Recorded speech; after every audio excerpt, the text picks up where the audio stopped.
Chaos in Multan, Sir Jack Leach, England women's T20 crunch match, and India's series against New Zealand. Welcome back to the Cricket Council podcast with me, Will Kirkup, Rayan Amalan, and Luke Ashbery. Let's just crack on.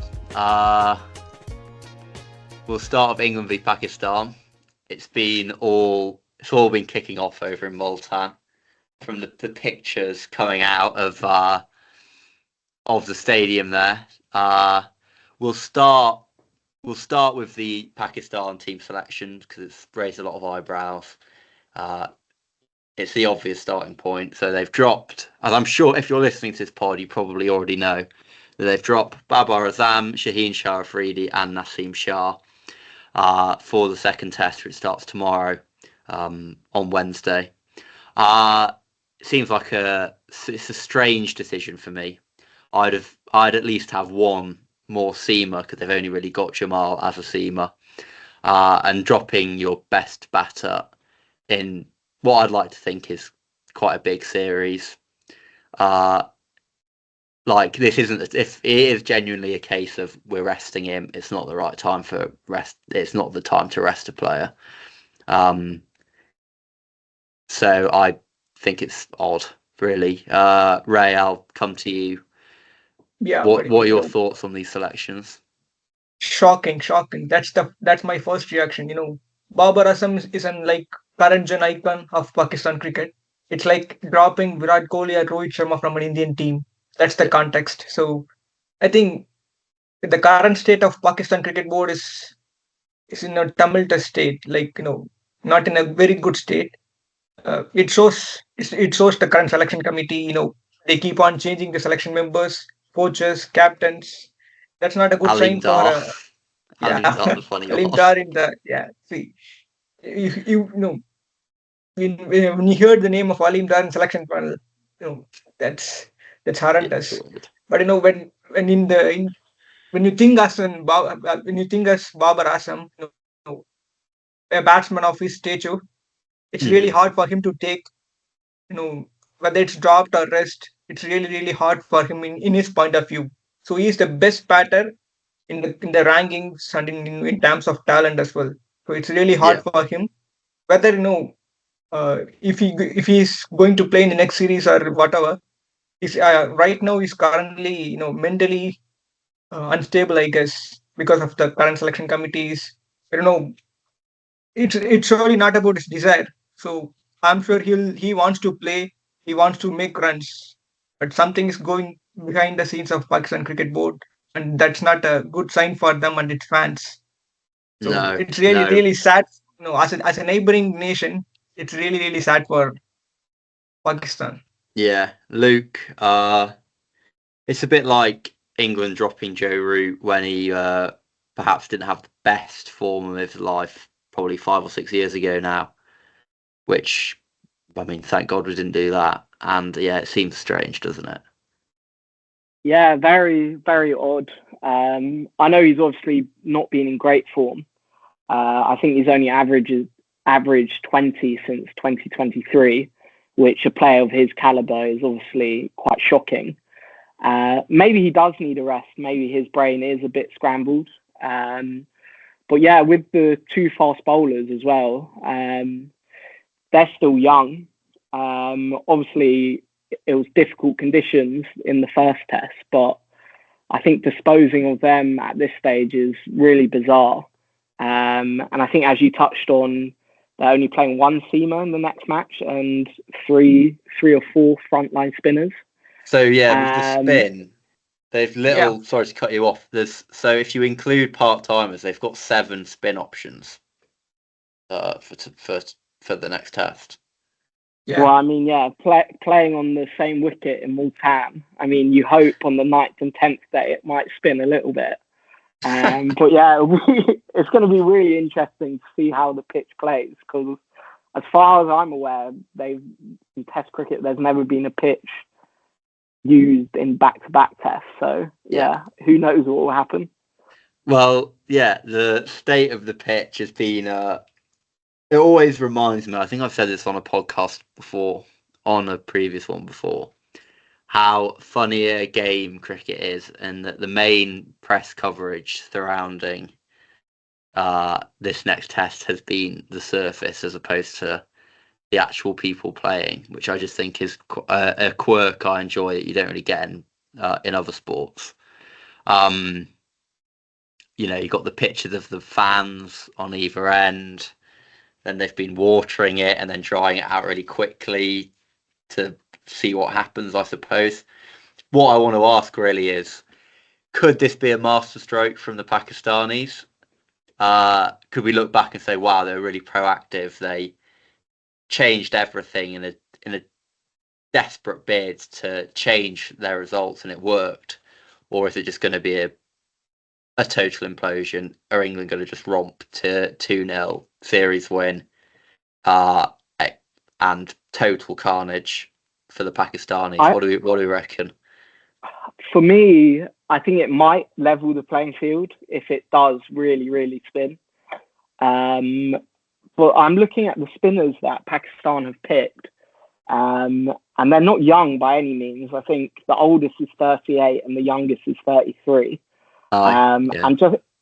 And just last month, Masood said they don't have the quality of spinners to take 20 wickets in a match. That was after they played an all-seam attack in Rawalpindi. So they sort of reneged on that theory quite quickly. But I think we saw India do it a few times when England have been out, where they just produced pitches that turn from day one.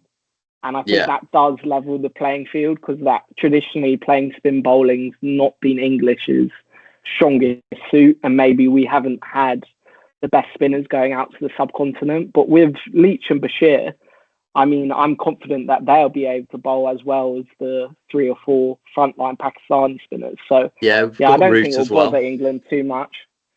Yeah, I mean, Root shown he can do a job as well, hasn't he? So and go on, Ray. Go on. Yeah. So what I believe is, chopping and changing in a team sport like cricket will not give results in your favor. So they made 4 changes in this for the next test match, I guess, which is not a good sign for Pakistan, obviously. And so they are so as I said earlier, they're not in a good state of mind. There's a lot of mouthing from the press, from the words from the ex-cricketers, ex-selection committees. So there's a lot of noise from outside. So it's going to be a hard 5 days, or 5 or 4 days for Pakistan. So hopefully, whether they need to give some tough fight to the current England team. Then current England team is, I currently saw a stat. So after Bass took the coaching era, in the first, so they played 30 test matches and they won 20 out of 30. They lost only 9 matches and they drew 1, which is quite an amazing stat for Bass. So let's see. Hopefully, Pakistan will give some tough fight against England. Yeah. And on England's selection, so they've made 2 changes. Ben Stokes is back in captaining to replace Chris Wokes, and Matthew Potts is in for Gus Atkinson, who presumably does need a rest because he has had a long. It feels a bit different to the Pakistani saying he needs a rest because he has had a long period. He's been performing well. He will be back for the 3rd test if England need a result to win the series. Luke, how do you think Potts is going to fare? Yeah, I've been very positive about Potts for a while, and I think I've sung his praises. So he'll probably go 20 overs, none for 100 in the first innings, and 30 overs, none for 200 in the second innings. But yeah, I think he's shown he can bowl in the subcontinent on that England A tour. I think a lot of what I've been reading has said that he's bulked up over the last year or so, and he's bowling quicker. So I think he could be a good foil for Calf, who I'm really glad he kept his place, because I think he's such an exciting prospect. But I do think England do have to be mindful of the fact he is going to be tired playing back-to-back tests, and we don't want to bowl him into the ground like we have done with other fast bowling options. So yeah, I think we just have to continue monitoring that. Yeah, I like the select. So of course it's a all Durham team attack. Castle, also Durham, and of course Ben Stokes, which is pretty huge for the club. I don't know. Yeah, I thought there was a. I don't really know. I thought there was a Surrey bias, right? You what? I thought there was a Surrey bias, but yeah. Maybe not. Maybe not. And yeah, Ray, like, Yeah. So like what? I think What do you think he'll add, or the seamers in general? How do you think they'll fare? so. Currently, as Luke said, Matthew Pott was wicketless in the last test, but still he was backed by the management and coach and the captain. That's what a player wants from the captain or coach. Right now, Matthew Potts is all of giving some back to the captain and the team. So he'll be all fire guns blazing for the next test match. So that's a good sign for a team. That's what a team also expect from a player. And currently the most relieved person from in the England team is Ollie Pope. You know, he's not scoring in the last test match. He's been not contributing to, so much with the bat. And with Ben Stokes returning as a captain, so I think he's the most relieved player in the England team right now. He's Yeah, only maybe. Focusing on his batting. Yeah. Just go and score runs for the team. Yeah, he scored 150 at the Oval. Yeah, but so he's not he's very up and down. It's not about his think form. we've established that. Yeah, it's not about his form, but still, I saw some trolls about Ollie Pope from the last test match, and there are pictures of him not happy in the field, happy expressions. Nice. That's just the trick of the camera. There'll be photos of him smiling which haven't been published. I'm sure he's doing all right. And I think you're right though that he'll be glad to relinquish the captaincy for now and focus on his batting. I know if I was in his shoes, I think I probably would let the alpha Stokes crack on. The final thing I want to talk about for this preview of this test is Jack Leach, because he splits opinion. The split is mostly everyone calling him crap, and I want to launch the Jack Leach Defence League. Maybe sounds a bit too EDL. Because he's just always, whenever he plays for England, he just always seems to, not set the world on fire, but do a job well, and just rarely lets his captain down, rarely lets the side down. Last Test match, took 4 for 30 in the second innings, took 7 wickets in the game for 190. On those numbers was the pick of the England bowlers, and therefore obviously the pick of the bowlers for both teams. Compared to Bashir, this isn't a criticism of Bashir at all, but compared to Bashir, who took 1 wicket, I think we shouldn't get too sort of obsessed with any other option who maybe turns it a bit more being way better than Leach, when if you look at a lot of numbers, he always performs, and maybe he doesn't look as impressive when he does it. He doesn't look as impressive when he does it. He doesn't get to turn as much. But 133 wickets in at 34 in the tests he's played, and on the all-time wicket takers list for England, he's 33rd on that list. So I just think he's done all right, and I don't understand. Maybe I just don't know about technique enough, but I don't understand the why he's so shit in so many people's eyes, because I think he's great. Ray, you want to jump in? Yeah. So it's really shocking to hear from you, because how people are speaking about Jack Leach, because I believe he's the current best red ball bowler in England. No, it's not about you read some stats which are quite good for Jack Leach. Hang on, Ray. Did I hear that right? He's the best red ball bowler in England. Currently. Leach. Yeah. Okay. Spinner. Wow. Well, that's a clip. That's the Instagram clip. Right in here. a spinner. Yeah, so I'll Best talk about spinner. All spinners. right, best Yeah, spinner, best not the spinner. best Yeah, bowler. Okay. yeah, not the Okay. best bowler, best spinner. Yeah. So Yeah. it's not so.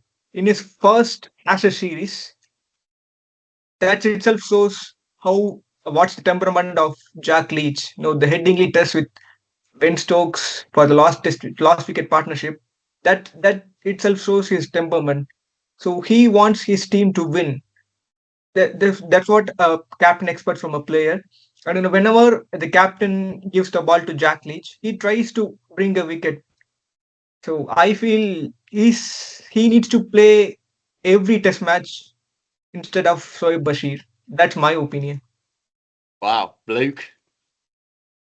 Yeah, I think it's quite telling whenever Leach has been criticised.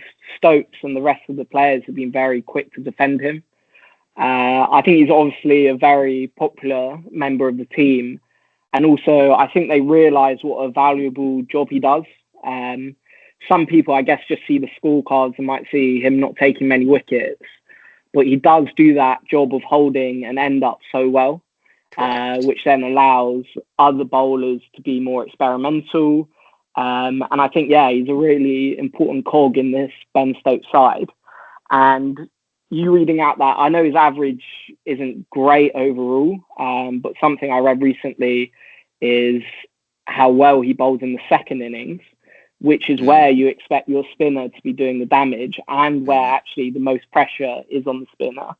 And I believe he's taken 74 wickets, an average of 24 in That is a fourth stat that I inning. love.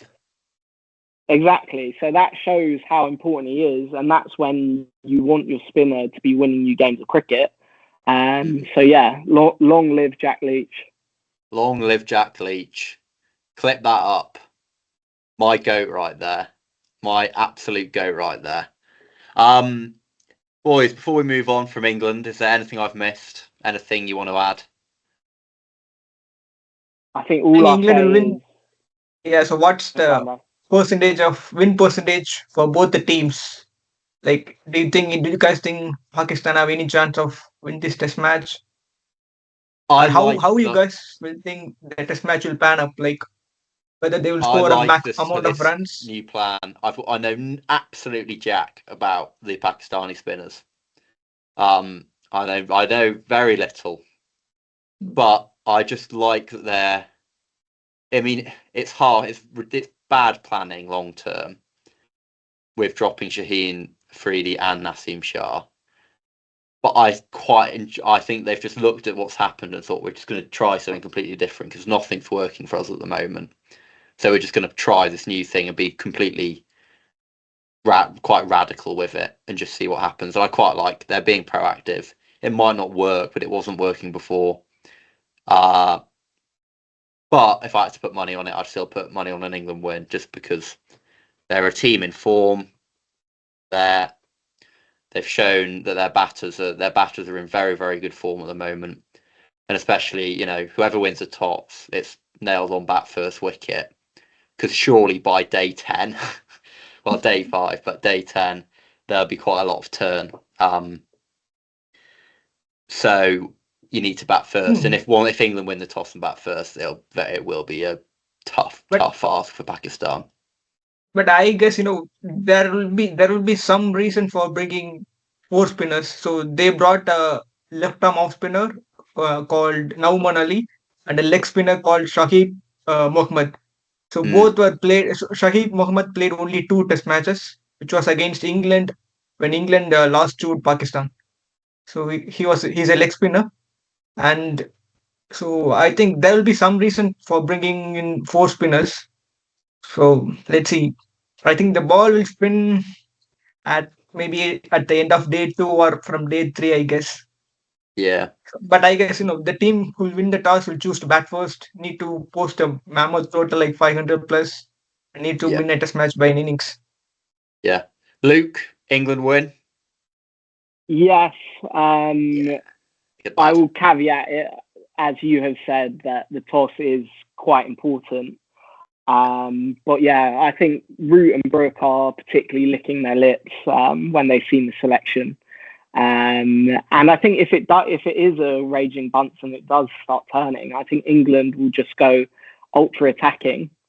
And I also read that the Pakistani season hasn't actually started yet. It doesn't start till the end of this month. So I'm not sure how much. Yeah, I saw that. I'm not sure how much these spinners have actually bowled. I saw one of. I can't remember the article. I think all three might not have bowled since February, and then one of them was October last year. You see, so that's a good point. Huge gamble. So yeah, England win for me. England win all round. Well, for me and Luke anyway. I have another interesting question for you guys. So how you guys feel about Joe Root and his current form in Test cricket? Because I think England rarely have a generational level of Test batters in the history of cricket. Like back in India, we have Sunil Gavaskar, Sachin Tendulkar, Virat Kohli. But sadly, I think in we've England got Dom Sibley, Ray. We've got Dom Sibley. Settle down. That's what I know. Come on, Will. So, do you think Joe Root will surpass the great Sachin Tendulkar? I don't think he will. No, don't be. I don't think he will. I think he'll come second. I don't think he'll be true get to there yourself. quite. Be true to yourself. Come on, open up, Will. I don't think he will. I don't think he will. I think he'll get close. But Sachin's, because you read it, if you glance at the records, you see 15,000 runs for Sachin. It's 16. Root's will get to 16,000 because obviously Sach is 15,990 or something. Well, somewhere in the 15,990s. I just can't see him not touch wood at whatever, him not getting an injury at some point towards the end, because he's never had one. I just think he might just get one, not even a bad one, but just one which keeps him out for a summer or something, and just takes the sort of wind out of his sails when he's in such good nick at the moment, and has been since the end of the India tour at the start of this year. And I just think there'll be a hiccup, just because like a hiccup happens to everyone, no matter who you are, which means he just falls short of the promised land. But second ain't bad in this context. Yeah. But to be fair, I know as a fan of cricket, it's really good for the game of cricket, because when someone is scoring, or it's like promoting Test cricket in England. So if Root surpasses Sachin Tendulkar's amount of runs, it will be a great advertisement for cricket in England, I guess, because it will attract so many young people to pick up cricket, to play cricket in England, I feel. Hopefully. So as a fan of cricket, that will be a great thing. Let's see. But as a fan of Sachin, I don't want him to surpass my rating fair either. enough. But let's see. Yeah. Go on, Luke. I know you're itching to jump in. I'm going to say he will. Nice. I don't know how that will go down in India, Ray. Do you think? Yeah, you think that will go down as good. Yeah, and I think he actually might be in the best form of his career at the moment, and I think he can really capitalise in the next two games. And then who are we playing this summer? India coming over, is that right? Yeah, for 5 Test matches. So yeah, that will be another test if your seam attack is sort of firing on all cylinders. But yeah, I hope he will do it, and I think don't get me wrong, I hope he will. Yeah, let's see. It's just amazing that he's going to get close, right? And I think people are starting to realise just how good he is and how good he has been for a long time. So yeah, I think as you say, Ray, it's good for England fans to have such a legend amongst us at the moment, and yeah, hopefully it keeps people interested in Test cricket. Yes. Right. After the break, we're going to talk about India's upcoming series with New Zealand. Perhaps a little bit of begin to start edging towards India-Australia preview. with some big news about Cameron Green, and also talking about England and India in the T20 World Cup and England's mission to reach the semi-final. See you in a moment.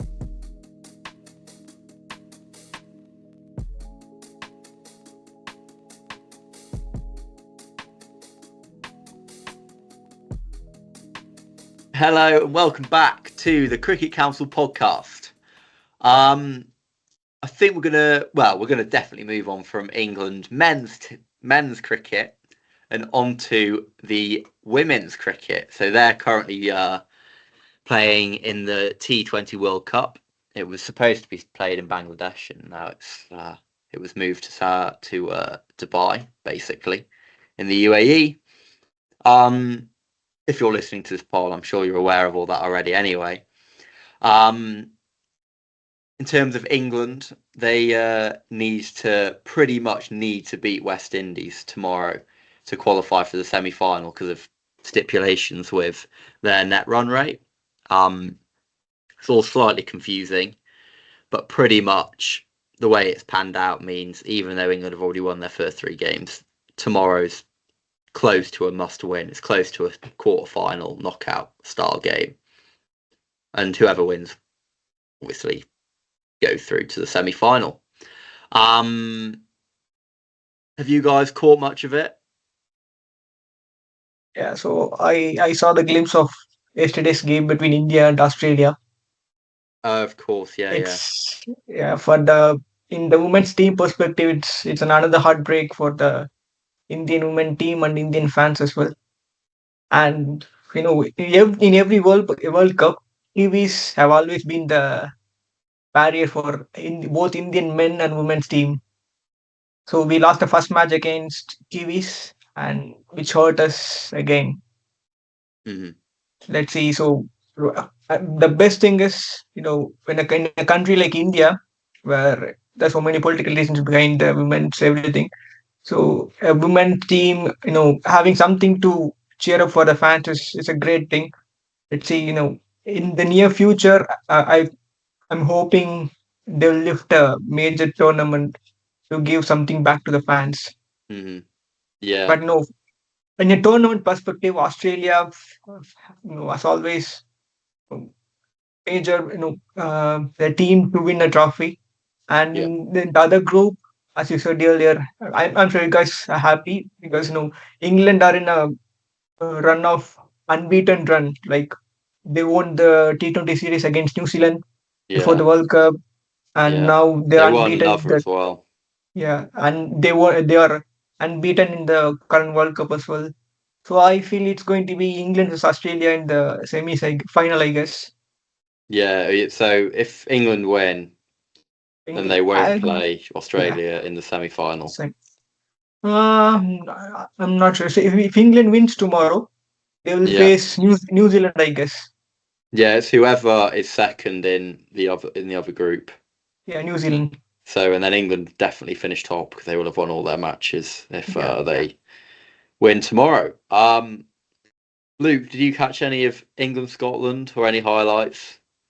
Yeah, I think England are strong. I always love watching Sophie Ecclestone bowl. And I actually truly believe that she could play at least domestic men's cricket. She is that good. And yeah, I think it's just great that the women's game is continuing to grow. And yeah, I think it's exciting times for women's cricket.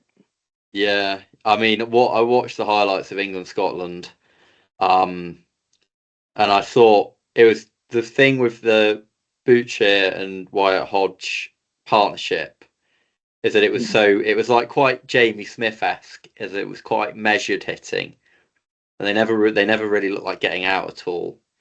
It was just quite sort of clinical stuff. There was no erraticness at all, and I think the control that they had was what I was most impressed by.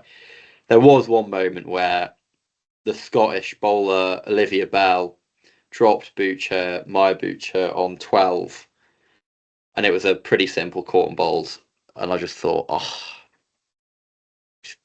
got to catch that. But overall, England have been great. Probably their biggest test in the West Indies so far. Coming up tomorrow. But they've definitely got it. They've got what it takes to beat them and go through. So good luck to them. Anything else to add? Yeah, I'm just looking at England's team now, and it looks remarkably balanced. I think it's a very experienced team now.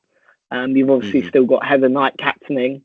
I think Nat Sciver-Brunt has to be one of the best batters in the women's game. And yeah, you've got the spinners down the order. Lauren Bell bowling her seamers. So yeah, I think England could, if they get there, put up a good fight against Australia. Yeah, I mean, I think it's the final. I mean, now India are out, Ray. Yeah. It's the final that it would be most competitive. Yeah, I want England to win a World Cup, so that will be. So I'm supporting England in this World Cup after India. So go on, England, come on. Thank you. Moving on. Last segment for today is on the upcoming series between India and New Zealand. I, as always with India, I'm going straight to our correspondent, Rayan Amalan. Talk us through the situation, talk us through Indian cricket at the moment, talk us through how they're looking in prep for the big one, which is the Border-Gavaskar Trophy in Australia, which comes after this New Zealand tour. So yeah, talk us through it. So India named an unchanged squad for the New Zealand Test series, whereas New Zealand changed their Test captain. Tom Latham become their new Test captain, new permanent Test captain. And from the New Zealand point of view, they have the 4 spinning all-rounders: Michael Bracewell, Mitchell Santner, Glenn Phillips, Mark Chapman. So they want to play the attacking brand of cricket where the opponents like England have played in the past. So as Latham said, they want to be brave with the bat, score a big total, and try to pick 20 wickets of India, which is really a tough task. But let's see whether they will be competitive.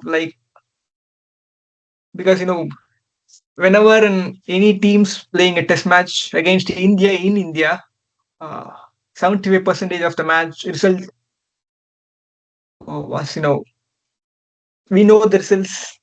So let's see whether they'll give some fight for the current Indian team, because we have Jadeja and Ravi Ashwin who are so good with both bat and ball.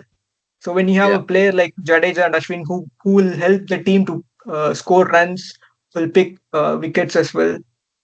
So that's the real advantage for any team. And with this Indian batting lineup, what I hope from this series is the batting form of Virat Kohli. He's in fine form, but he's yet to score some big hundreds like Joe Root. So I want him to score some hundreds and be in good mind for the Border-Gavaskar Trophy. So we have opportunity. We have 3 test series, 3 match in this test series. So if he scores, if he bat 3 or 4 innings in this 3 test match series, I want him to score a minimum of 200s. So if he score 2 or 300 in the test series, I'll be really happy. And with so looking ahead for the Border-Gavaskar Trophy, there's a news circulating around that Rohit Sharma is going to miss the first test of Border-Gavaskar Trophy due to the personal reason. And Jasprit Bumrah is going to lead India. And right now, Australia A squad was announced by the Cricket Australia, which is going to face the India A before the Border-Gavaskar Trophy. So the next few months is going to be really interesting for the Indian fans. A lot of red ball cricket is going to come in. Yeah, so the big news to emerge today in the context of the Border-Gavaskar is that Cam Green has been ruled out with a back injury. it's a big loss for Australia. He offers so much with the bat and the ball, and just so much balance to that team because of just his raw ability, and now seemingly coming of age and starting to really use that ability. He of course scored that unbelievable 100 against New Zealand in, I think it was February or March, on a pitch which was very tough to face, and he, every other batter struggled to get past 50, but he just completely blew out the water. Luke, just how big a miss is he? Yeah, obviously, as you said, three-dimensional cricketer as well. It'll be interesting to see how Australia go. You also Mitch Marsh, who can sort of do his job. I think it'll definitely cover his runs with the bat, but I think with the ball is where he might fall a little bit short. So it'll be about getting that balance of the team. Maybe even they'll just go batter strong. I think, as Ray says, where they struggle is they don't have someone like Jadeja or Ashwin who can bowl, spin, and bat in the top 7 or 8 and score hundreds. So, I think that's where India are looking much stronger. Yeah. And from the bowling perspective for India, so we are exploring some new bowling talents like Mayank Yadav, who's clocking 150. So in the bouncy conditions in Australia, so I think India will itching to pick Mayank Yadav for the Australian tour. I'm sure you guys know about Mayank Yadav. So he played for Lucknow Super Giants in the IPL, and he debuted in the recently concluded T20 series against Bangladesh. So from the bowling perspective, I guess India is looking quite strong for the Australian batters. Yeah. Anything more to add? Not for me. I think all good. Yeah. Looking forward to the second test. Right. Starting tomorrow. Yeah, fantastic. Well, thank you for joining me again, boys. Thank you. Cheers, William. My dog has just gone completely berserk. So that's an interesting way to take us out, I suppose. Thank you for listening, especially if you made it this far. As I said last time, please leave a comment in the YouTube. Like, it would mean so much to get some comments going, get some interaction going on that front. Because it's just interesting to hear your guys' thoughts. And I suppose it's extremely cliche, and I'm cringing at saying it, but like and subscribe to our YouTube channel if that would be possible. Good luck to both England teams in the next week. Good luck to India against New Zealand. I've been Will Kirkup with Rayan, Amalan and Luke Ashbery. Thank you so much for listening. We will see you at the end of the England Test match. Bye-bye.